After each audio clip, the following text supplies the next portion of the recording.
Today we'll be making fake snow. We will need 1 tablespoon of water and 4 tablespoons of baking soda. Let's do the baking soda part first.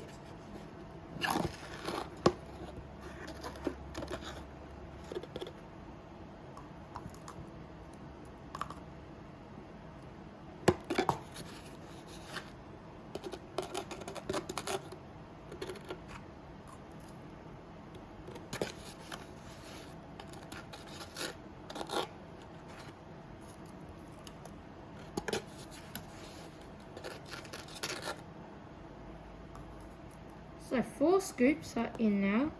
Now we will pour the water inside the baking soda, and now we mix them together to make snow. Okay, let me try. It's more like a snowball.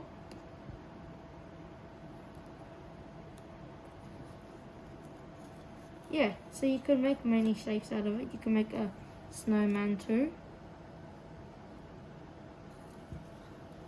Or 3